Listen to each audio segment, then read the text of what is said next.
Well, hey, everyone. Thanks for listening. This is DoD Contract Academy podcast. And today I'm with Sam, who is the founder and CEO of Parts Life Inc. Sam, how are you today? Very good. Thank you. Thank you for having me on. I appreciate it. No, thanks for coming on.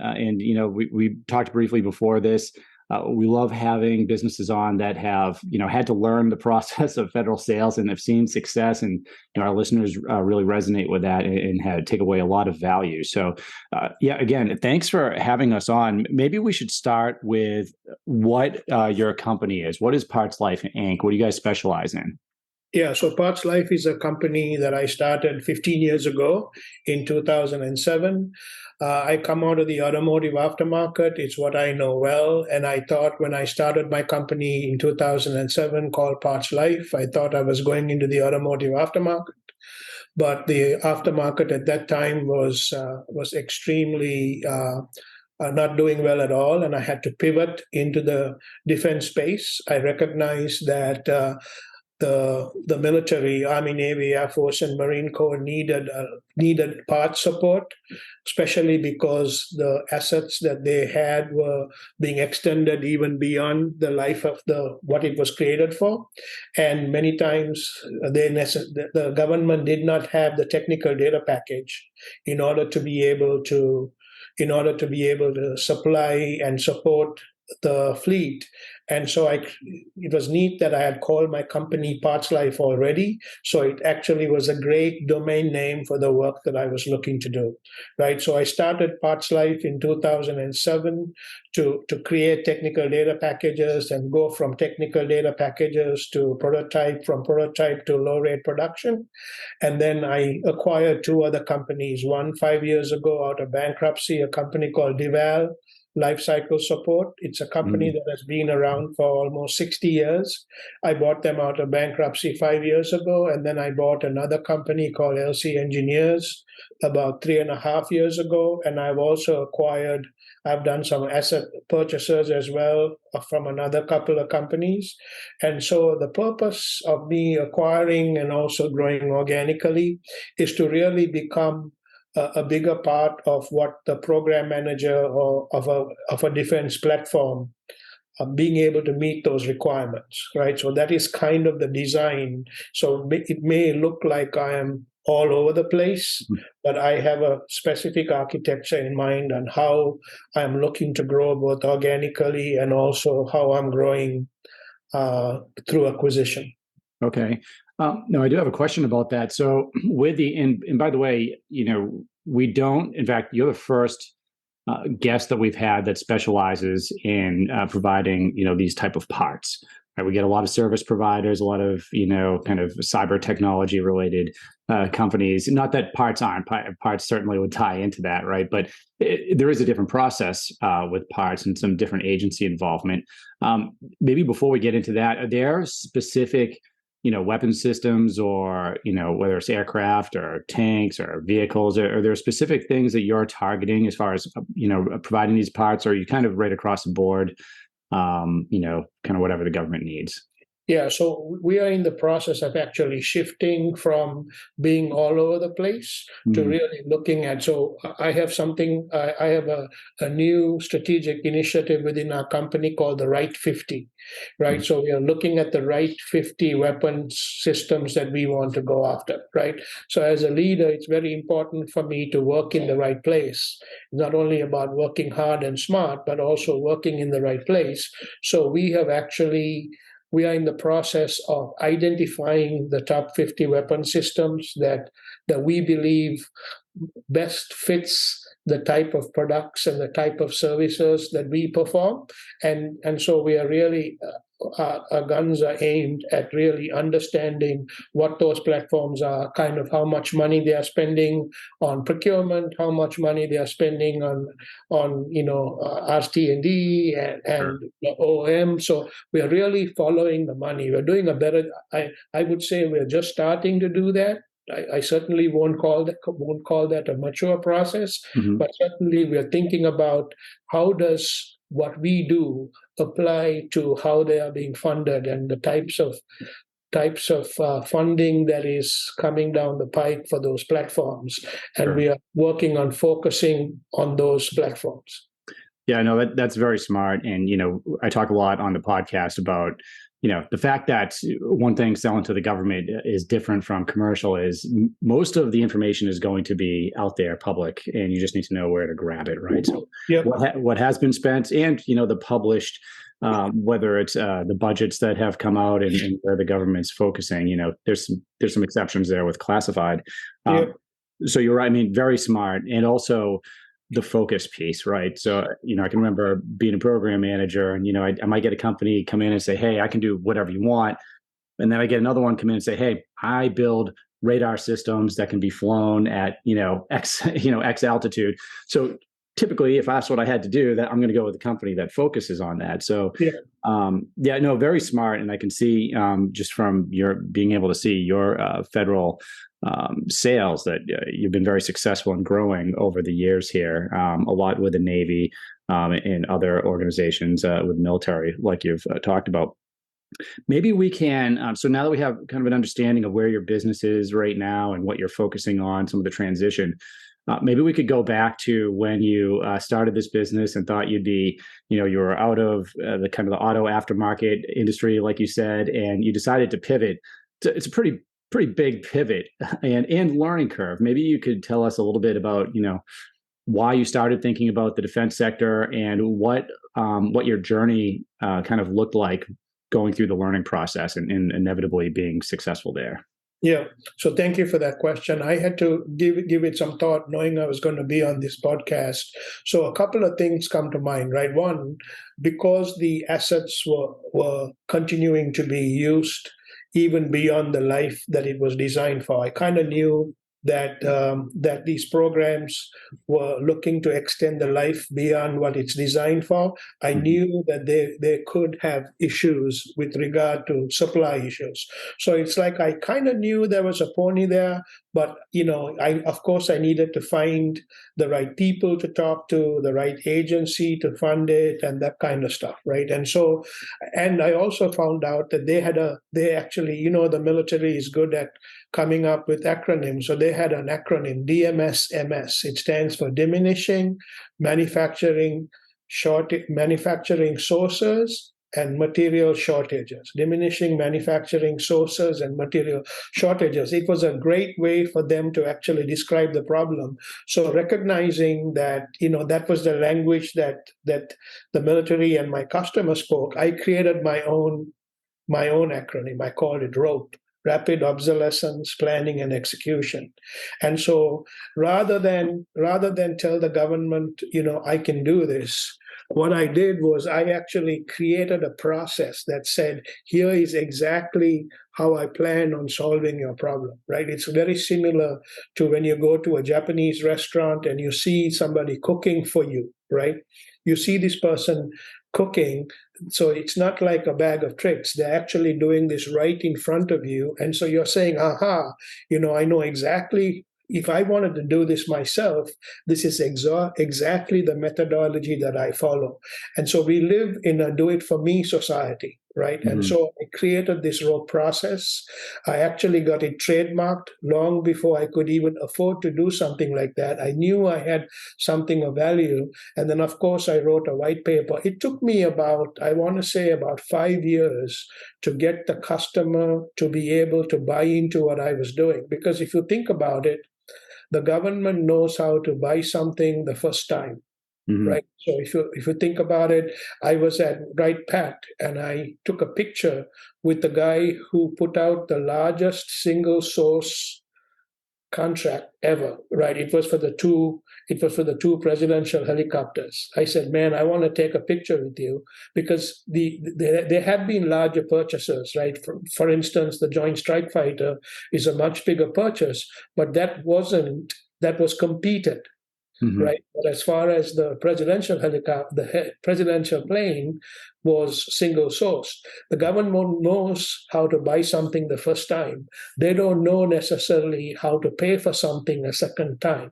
right? When a technical data package is not available, it's very difficult to use a contracting instrument that is governed by a FAR clause to pay for something a second time. So this was a huge obstacle that we had to overcome. But by God's grace and using a consultant to help me to get in front of the right people, I was able to convince the DLA R&D office to use the SIBA program as a way to be able to pay for this service that I was looking to perform. But the beautiful thing, Richard, is not only was I successful, I was actually successful in creating an entire ecosystem around it. Because today there are many small businesses that are doing the kind of work that I am doing. Right, so it's a beautiful thing. It's like I went on a safari to Masai Mara, and the first time I went, the first night that I went out, I saw these lion cubs eating from a buffalo, and the next day it was the hyenas, and the next evening it was the vultures, and the next day it was the insects. Right, so it's a beautiful thing is when you are successful in entrepreneurship, there is, everybody eats, right? And Sure. so I'm thankful that I was able to create an entire ecosystem around what I did, right? And even today, there are other companies other than myself that are doing this type of work. And they actually used my rope process as a statement of work to be able to fund this kind of activity. And so I'm really thankful for that. Yeah, I mean, you bring up a lot of great points. I don't think many people realize when they think of the government, a lot of them think of, kind of this omnipotent, well-oiled machine. Not all of them, right? But, when they think about buying a big weapon system, for instance, well, how could they possibly not think about buying the second one, right? Or maybe not understanding that, if the government buys, we'll take AWACS. AWACS is an old aircraft command and control platform that we're replacing in the process of. But the biggest cost over time isn't buying the weapon system. It's the everything that comes after that. The whole tail is it taking Yep. care of it. It's the training, the mechanics, replacing the Yep. parts, as you well know.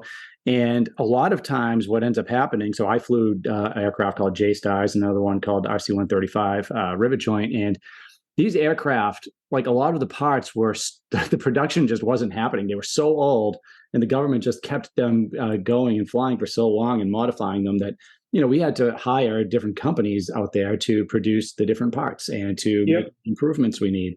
Yep. It sounds like you discovered that, and at least for part of what you're doing, and fit right in there. Yep, yep, yes. And so it's just very important to kind of understand the customer requirement, really have empathy on it, but then to be able to speak the language of the government, right? I mean, this was a very difficult process. It's a very complex process. It was getting in front of the right people. It was making sure that we had the right contracting mechanism in front of it, that it had funding in front of it. Today, I'm very careful when people come to us that I talk to the customer and say, hey, do you have a way to get to us, right? Number one, and do you have funding for this? Because end of the day, I'm not a foundation, I'm not a charity, right? I do that work, outside my organization. We are a company that has to make a profit. So Sure. I don't want customers, kicking tires with me. It's very important for me that if I'm going to create value, that you have a way to pay for it, number one. And number two, there is a way to get to me, right? And every agency has their way of how they want to get to you, right? And so it's not an easy thing to, when you're a newcomer in government contracting, people tell you, oh, you have an 8A, you have a hub zone, you're a disabled veteran.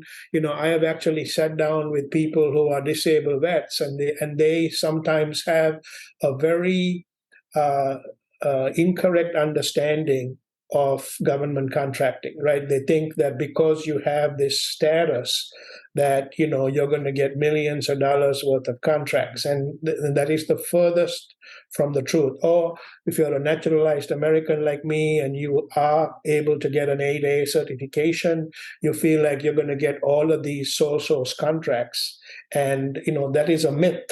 And so we really have to have the qualifications, the capability, the capacity to be able to meet and exceed your customer requirements. Yeah.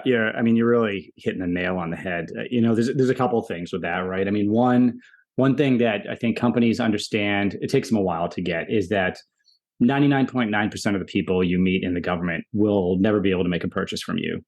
And most of them really have no idea how that process works, because Yeah, there's a whole acquisitions force. It's actually pretty small community.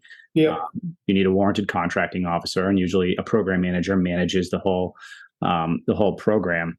But there are a lot of businesses out there that can get the idea, like you said, that, hey, I'm going to go get this, certification, woman-owned small business, and everything's going to start coming to me, service disabled veteran-owned small business.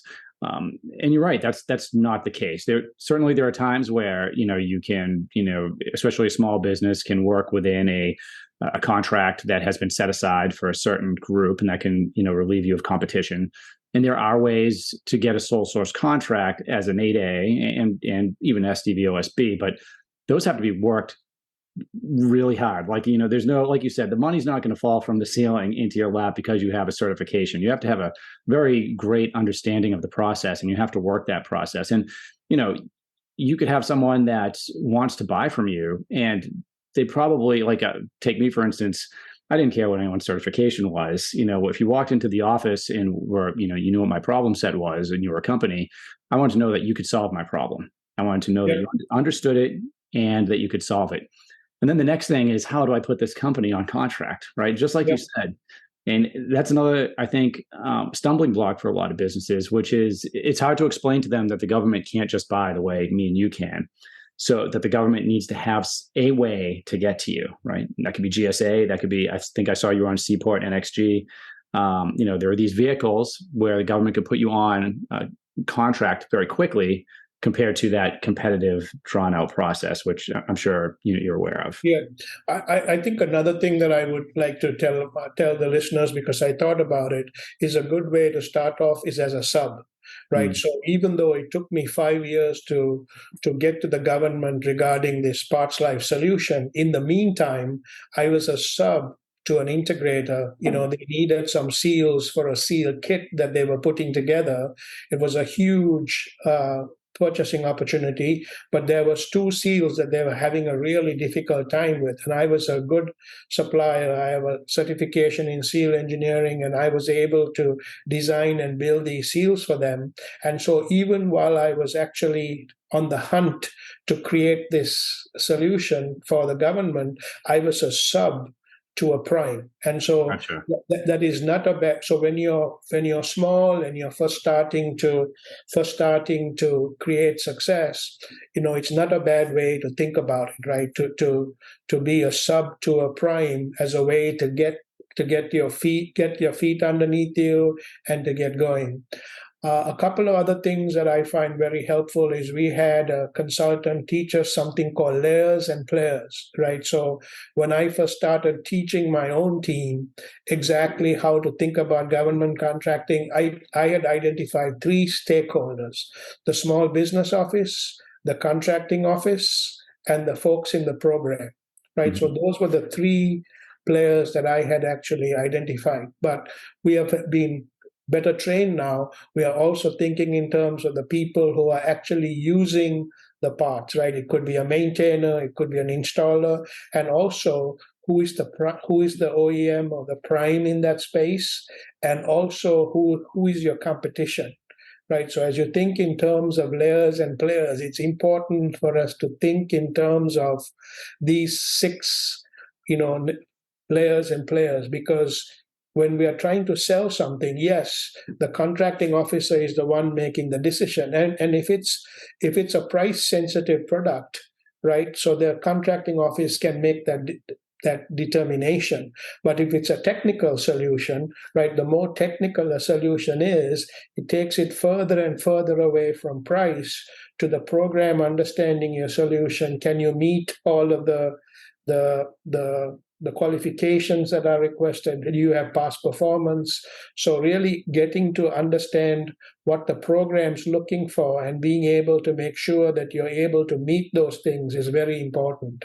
So not to make it any more complex than it is, but we have to think in terms of these models. You have to think in terms of layers and players. You have to think in terms of being a sub to start off with. It's a great way, maybe getting into a mentor protege program as a way to be able to be coached into that process. And what I find is big companies, they talk a good talk with regard to mentor protege. I'm not so sure they're very good at it. Right, smaller companies like me, because we have the empathy and because I've already been through that process, I have a pretty good understanding of what a small company needs in order to be able to come along. Right, so these are some things that I would actually offer up as good ideas for a company just starting out. Yeah, I mean those are amazing suggestions, and I think you're right. I mean, subcontracting, just starting there, some companies only subcontract. You don't even see them as a prime. They'll just work with the primes, like you said, and the prime could be a large defense contractor, but it also could be another small business, right? It's just, and they may, and I think I would give a lot of foot stomping to your point. Working with another small business or maybe a smaller large company may be an easier process for a small business because you get maybe that one-on-one that you're looking for to learn. And, a large company, I always found large, and we need them. So there's nothing wrong with large companies, but talking about the big defense contractors, a lot of times there's bureaucracy involved with those companies, very similar to the government. So they have to be aware of that. Yeah, I mean, you thought about this. I really appreciate that. I took a lot of notes, and I have, there's so many areas to go to. One area, and this might help some people think about it too, because I liked how you were talking about the different people you needed to talk to. I heard, and this was on another podcast, so I can't take credit for this, but I heard a contracting officer describing the difference between the company, the contracting officer, and then the program manager, which I think you're referring to the program office as that, which kind of manages the effort. And he described it as the contracting officer is the priest at a wedding, right? So the contracting officer has the legal authorization to put a company on contract and to commit funds on behalf of the government. So they have warrants up to certain levels. So if you want to make money selling to the government, eventually it takes a contracting officer to sign that paperwork.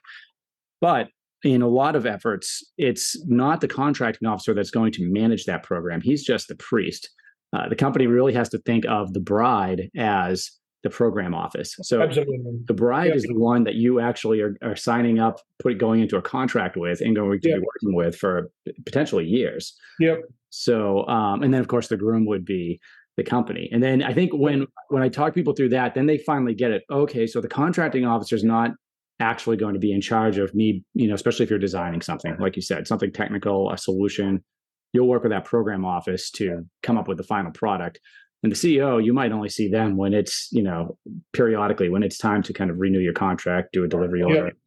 You might not even see them at all. It might be the PM that's paperwork around.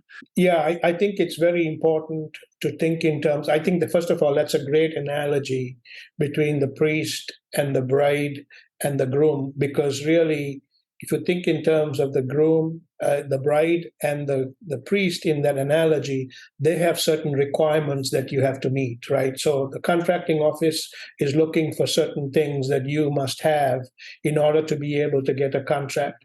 But the program office is really looking to make sure that you have a good understanding of the statement of work and, what is your unique solution and how are you going to meet that? And, do you have past performance? And I think being a sub is a great way to actually build that past performance as well. Because if you think about it, there are so many constraints in government contracting, right?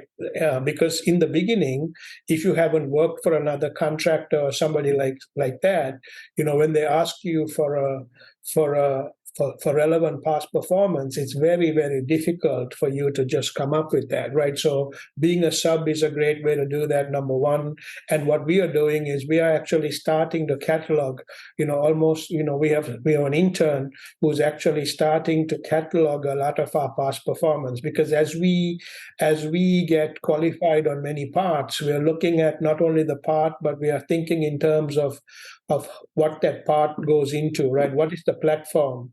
And so we are starting to say, if this is the part we are supplying, this is the program or this is the platform. And so now that actually helps us to build past performance in order Oh, to be able absolutely. to say, how do we now use that past performance as a way to be able to go after more work? I'm actually using something called a heat map to be able to say, let's think in terms of where our past performance is, Sure. so that we can actually give that to our strategic account managers to say, hey, here are some places. So yes, I have the right 50 that I'm working in, but also let's look at where our current work is, and let's see whether there are some of these programs that also may need other work, right? So it's a great way to reach out and say, hey, we've done this, we'd like to do more, right? Oh, absolutely. Yeah. I mean, one of the top ways to sell to the government, this is what I always tell people is, because I have one client where I will do all of their sales for them. I only take one, and then I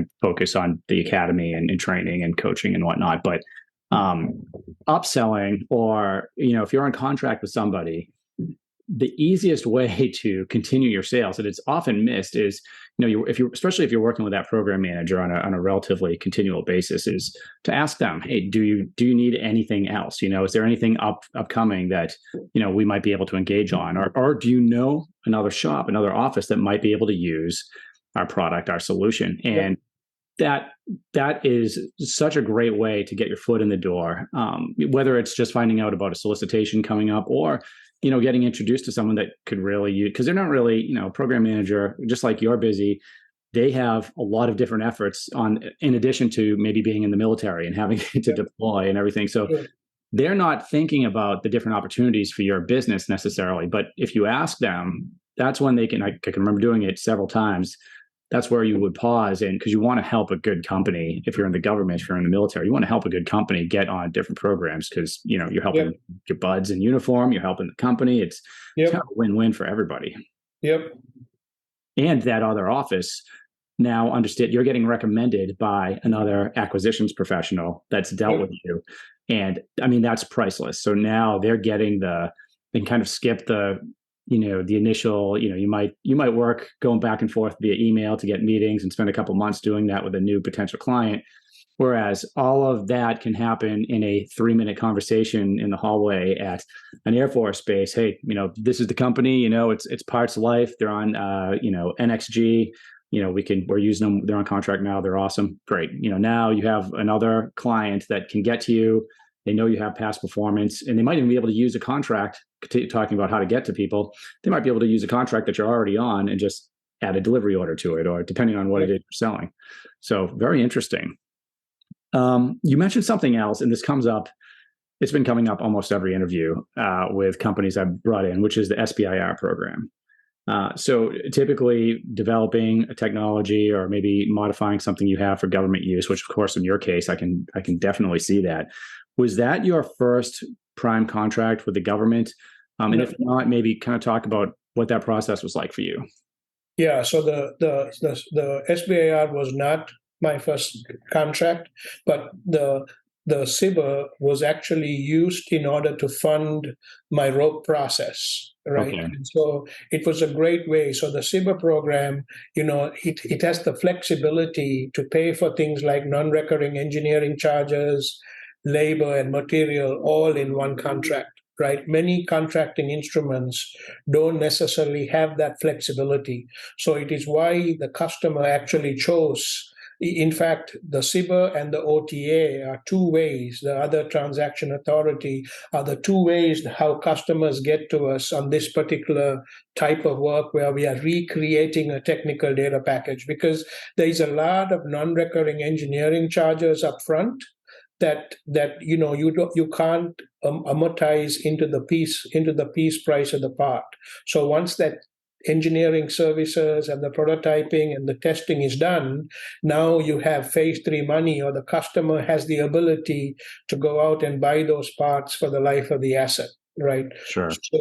So in this, it's very interesting because the SIBA usually is paying for innovation, but we are actually using it to do something that is older, right?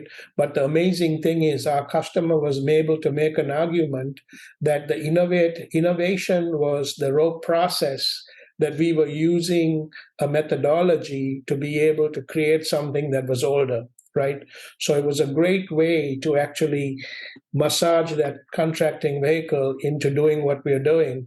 But I can tell you it has created a lot of work. But more than anything else, it is flying a lot of planes. You know, that we are on the B-52 bomber, we are on the ICBM missile system. So there's a lot of critical parts that are on these older applications that wouldn't be on it if not for the fact that the government was able to create this mechanism for us to pay for the services that we have to offer. Oh, that is awesome, and it's very. I'm kind of smiling because I think that there's a lot of creativity within constraints, right? And Yeah, especially there are constraints abound, right, in the federal yeah, acquisitions process, and absolutely. both companies and the acquisitions people out there, some of the best I've seen are the ones that can get creative. Exactly. It'd be And easy to say SBIR wouldn't work, right? But to be able yeah, to frame it the way you guys did, yeah. that's awesome. And at Tinker, I was at Tinker and the Primes, and Mr. Denny D'Angelo, who's the SES in charge of Tinker, and also Mr. Anthony Bowman, who's in charge of contracting. I was actually talking to both of them about putting together a contracting mechanism so that Tinker could do that as well, Okay. right? And so they actually fashioned the OTA based on a lot of conversations and lobbying that I did with them. When I say lobbying, I use that term very loosely. I Right. was actually talking to them very passionately about the fact that, an agency like Tinker that had a lot of older applications needed their own contracting mechanism. I'm Yes. currently doing that with NavSup right now because even the nuclear navy does not have a contracting mechanism to be able to get to the obsolete parts that they have. So you need leadership. You need to be able to have the people in the program and the people in contracting to be able to work together. Sometimes we don't see that. I see contracting people not being very flexible, Yeah. and not necessarily saying, hey, how can this particular contracting vehicle meet this specific need, right? And so you need the two coming together to be able to shape something. And we have been fortunate, at least in two places where we've done that. And we're seeing value flow because of that. And we are seeing actual fleets. Our goal, my vision is to support freedom. I see an American flag behind you. It's support freedom by taking care of the warfighter while creating value for the taxpayer. So we believe we need to walk and chew gum at the same time, right? So it's not only about taking care of the warfighter. It's an awesome thing. It's a very important thing. It's why we come to work every day. But if you're also not creating value for the taxpayer and it's not affordable, we won't have a country anymore. So it's just very important for us in our approaches to always be thinking in terms of, hey, not only taking care of the fleet and the warfighter, the program, but how are we doing that while creating value for the taxpayer? Yeah, I mean, you bring up a lot of great things there. I mean, just with me personally, I can recall just retiring and taking a little bit of a break from working with the military and the government and missing kind of the mission and the added value. So now, although I'm not wearing a uniform anymore, I really, for the people I work with that have never worn a uniform, and people like yourself, there is something added. There's an added value there. So you're not just a great business that's putting a great product or solution together, and I mean, because of course there's value in that, but when you know that that also could be saving the lives of men and women in uniform and helping protect the country you love, helping improve our national security, even if you're doing something that's not on the edge, right, on the tactical or strategic edge, you could just be a landscaping company, right, not just, but that's very important work, because Yep. men and women coming home, they need to relax and their kids play out there and, make it Yep. great. There's an added, I feel like there's an added, sense of pride, with Yep. the businesses. And I think by being part of the extended enterprise and being involved in the national, defense industrial base, we are very much part of. I think Abraham Lincoln said it. It's not only the sailor, soldier, the airman, and the people out there, but those who are actually serving them. We are very much a part of that supply chain, if you will, or that value chain, if you will. Because if we are not doing what we are supposed to be doing, and especially with regard to the Air Force and making sure that the parts are there for the fleets to be able to fly their sorties, we also create support equipment. And I know that you can only be in the fight if you can get loaded very quickly, right? So all of those things are very important facets of what we support, and in doing that, we are actually we are being part of the national defense infrastructure. Sure. No, absolutely. Can I ask you, do you focus only on federal sales, or do you also sell commercially? We have a very small commercial account, and it's something that we look at every year. We just finished our strategic planning process, so one of the things that we look at is we look at the defense budget, Mhm. right? But we don't look at the top line defense budget, but we look at those budgets that affect what we do. Right. So, Sure. for instance, if you're not careful and if you only look at the big number, you can be fooled into thinking that everything is well, right? But if, for instance, if troops are taken out of, let's say, Korea, South Korea, or Germany, that number is going to reduce because there is going to be a reduction in the DoD budget. But so we are looking at, what are they spending on R&D, what are they spending on procurement, and Mhm. what are they spending on operation and maintenance, O&M, right? Because those are the three budgets that affect us. And Sure. as long as there's enough money there, we believe, because a lot of our work has got a lot of overhead attached to it. We are an AS9100 supplier. There's a lot of buy America requirements. Mhm. There's a lot of ITAR requirements. Oh, We are sure. in the process of getting, cybersecurity compliant. These Mhm. are things that, those capabilities we may not necessarily be able to do just direct commercial work with that Sure. that infrastructure. Yeah, no, it's interesting. And, we get a lot of different companies in. Some come in and, federal sales is maybe an additional stream of income. And then we get a few like yours where it's, maybe it's the majority of their income and they have a small commercial piece. And some focus 100% on federal government. But either way, I think it can provide certain safeguards and, depending on what you're selling, it can be a great customer base to focus because the government is a large place. I have a few questions that I'd like to ask that I ask everyone. And, one of them is, for the small businesses out there that are kind of listening to this now, and maybe they're just getting started or thinking about it, what would you say is the biggest benefit to selling in the federal marketplace versus commercially? Yes, I think the U.S. government is the largest buyer of goods and services in the world, right? But I would very quickly say, even though the U.S. government is the largest buyer of goods and services in the world, the U.S. government buys nothing. It's the people in the US government that are actually transacting that business, right? So it's just very important for us to make sure that we're not thinking in terms of the government and the bureaucracy. We are thinking in terms of people that we are dealing with, right? Contracting officers, program people, small business people.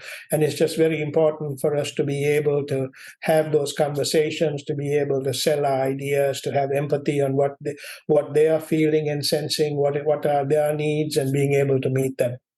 Yeah, great. I mean, and I've said this a couple times, but, in past episodes, but one recurring theme I get from especially great companies they're selling or business developers, account executives would be, if you have to do one thing, like if you had to break it down, obviously it's a really complex process, but if I had to break it down into one thing, it is get in front of the customer, get meetings, start talking to people and develop some of those relationships. Because you're right, it is, at the end of the day, it's people that are making these decisions.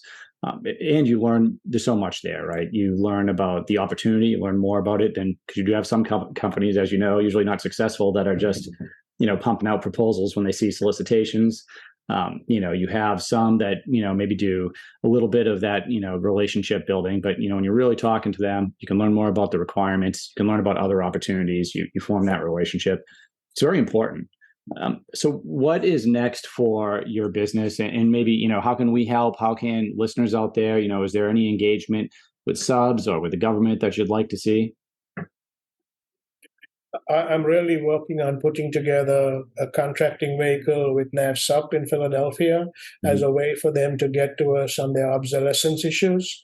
I'm afraid that they kept getting kicked to the curb because they don't really have a good contracting vehicle to be able to get to them, and the fleets are getting older, right? So Sure. I am actually talking to some people, getting engaged with people to make sure that we're doing that. We wouldn't mind being in a mentor protege relationship, both with a smaller company than us, but also a larger company than us. We've had some conversations around that with companies like Northrop Grumman to see whether there may be some specific things that they are doing in this area of obsolescence as a way for us to be able to maybe become like a sub to them, maybe on the F-35 program, right? The F-35 Right. program is very large. Number one, number two, they are starting to have obsolescence issues. I just got off the phone in briefing the F-35 program regarding some things we are already doing, but certainly looking to see how we can be a bigger part of that kind of stuff. Okay, no, that's really interesting. And if whether small business or maybe someone from a large company was interested, how would they best reach you? Sam at partslifeinc.com. It's easy. Sam at partslifeinc.com. Yeah. Excellent. And I'll put that in the show notes too, for everyone listening. Are there any parting thoughts that you'd have before we close down the interview for today? No, I think that that government contracting is not easy, and sometimes when you're watching somebody doing it, they may make it look easy, but it's definitely a contact sport, and sometimes you need a lot of resilience, right, to be able to keep getting up and going after it. That's exactly what I did with this rope process, right? I didn't stop calling on the customer because I knew that they had a huge problem. And we have a lot of contracts in place in this specific area, because I knew that they had, the Bible says the poor will always be with you. The same way obsolescence is just something that happens, right? And so things get older, they break, and OEMs don't always have the technical data, right? And so we've been successful in being able to provide that solution, and we continue to figure out ways to be able to invest in our capability and capacity so that we can continue to grow. Well said. Federal acquisitions is definitely the long game, and you've shown your resilience through the years. I think also, understanding the constraints you mentioned in this episode, and once you understand them, being creative within those constraints, but really having an understanding of those constraints and the processes first. Yeah. Sam, this has been an amazing interview. I really appreciate you coming on here. And yeah, we're looking forward to talking to you again, hopefully in the future. Yep. Yeah, no, I appreciate that. Thank you very much. Thanks. All right, everyone. Well, thanks again for listening to this episode of DoD Contract Academy. I'll put all of the links in the show notes if you want to get in touch with Sam or learn more about Parts Life Inc. And then if you want to learn more about the federal acquisitions process, you can go over to dodcontract.com. Thanks again for listening, and we'll see you next week.